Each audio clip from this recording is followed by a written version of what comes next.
Each year in the tiny town of Blackall, over 1,000 kilometres from Brisbane, students assemble for an Anzac Day service run by primary students. In 2015, the centenary of the landing at Gallipoli, 2 primary students, Drew and Bill, came together to create a speech based on remembering Gallipoli and the links that the young people of Blackall can make over 100 years on.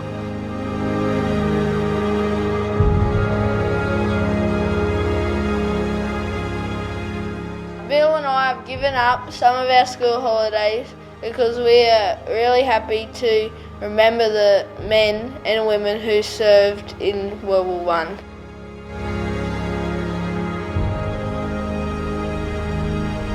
I mentioned Jim Martin and Bert Wicks because they're Australian boy soldiers that were eager to enlist and did not wait until they turned over 18 because they wanted to serve our country.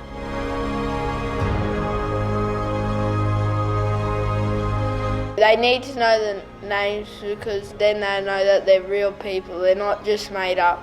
They went to war, their age probably, and then didn't come back.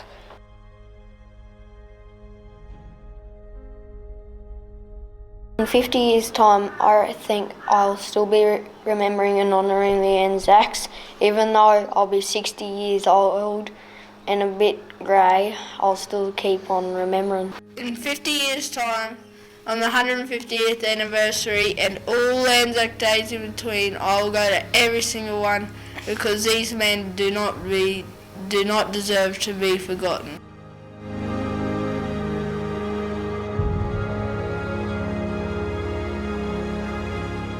Drew and I are honoured to be here today giving the 2015 Anzac Address. April 25th, 2015 is the centenary of the landings of the Anzacs at Gallipoli in Turkey. From history we know this meant Australians learnt names they had not heard, like the Dardanelles, Hill 60, Chunuk Bair, the Neck, Lone Pine and Anzac Cove. We know too that they came to learn about the realities of war. Prior to Gallipoli, Australians had served in the Boer War, South Africa, and went on after Gallipoli to serve in France and Belgium and in Palestine. Our own troops continued to the tradition of the Anzac spirit in World War II, Korea, Malaysia, Borneo, South Vietnam, the Middle East, and the recent peacekeeping missions such as Kosovo, Africa, East Timor, and Afghanistan. 2015 gives us a chance to focus on the Anzac spirit, a spirit of courage, mateship, ingenuity and sacrifice, a spirit born out of the actions at Gallipoli. At every Anzac Day service we observe a minute's silence. This year, Drew and I would like you to think about the Anzacs at Gallipoli. So what about Gallipoli can you think about? In 1 minute, you can think about the sacrifice of the over 10,000 Australians and New Zealanders who died at Gallipoli, including 3 men from Blackall who appear on our centre staff in the park outside. William Andrew, aged 27, who died 2 days after the landing at Gallipoli, whilst Victor Olin, aged 30, and Percy Graham, aged 23, were killed in action in early August in 1915. They still lie in graves at Gallipoli far from their homes. You can think of Jim Martin, aged just 14, who went to war a child and died there at Gallipoli, or Bert Wicks from Blackall, who was just 18 years old when he enlisted, never to return to Blackall.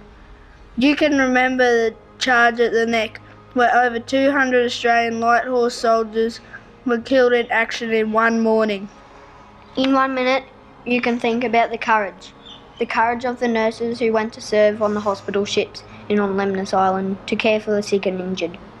You can remember a Blackall woman, Greta Towner, who nursed on Lemnos Island.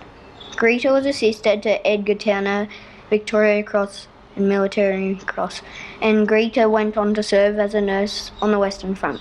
You can remember the men who landed under fire and kept fighting, some like Albert Jacka, VC and MC, who went on to heroic acts like the 9 other Anzacs awarded the Victoria Cross for their courage at Gallipoli. In 1 minute, you can remember the many other acts of bravery made by soldiers. In 1 minute, you can think about the ingenuity of the Anzacs, of Sergeant William Beach, who invented the periscope gun that allowed men to shoot above the trenches whilst keeping their heads down. You can think of Lance Corporal William Scurry, who invented the drip guns that saw the most successful retreat ever recorded in military history. In 1 minute, you can think about the mateship of the Anzacs, the men who enlisted and fought alongside each other, the men who had to bury their comrades, marking their graves with crosses like the one here on stage today. You can think about that awful day in May when under a summer sky in Turkey, both sides stopped fighting, when Australians and Turkish soldiers worked together to bury the rotting bodies of the dead that lay on the fields of battle. They shared photos and cigarettes with their enemy. In 1 minute, you can ask yourself, how would you have been if you were at Gallipoli? Could you have stood beside your mates and endured the 8 months of living in the trenches without any relief? You can think in that 1 minute's silence about the Turkish people whose country we invaded. Think about how tomorrow on Anzac Day, thousands of Australians and New Zealanders and others from around the world will assemble at Gallipoli. Gallipoli is now a sacred site that our former enemies help us keep as a memorial. Ataturk, one of the commanding Turkish officers at Gallipoli, is remembered in a memorial on Anzac Parade in Canberra. In 1 minute, you can remember what Ataturk said in 1934. Those heroes that shed their blood and lost their lives. You are now lying in the soil of a friendly country. Therefore, rest in peace. There is no difference between the Johnnies and the Mehmets. To us, where they lie side by side, now here in this country of ours. You, the mothers, who sent their sons from faraway countries, wipe away your tears. Your sons are now lying in our bosom and are in peace. After having lost their lives on this land, they have become our sons as well. In 1 minute silence, you can remember the Anzacs at Gallipoli. You can remember the over 100,000 Australians who have given their lives since the landing at Gallipoli. You can remember the men and women who have and continue to serve in our Defence Force. You can remember them, lest we forget.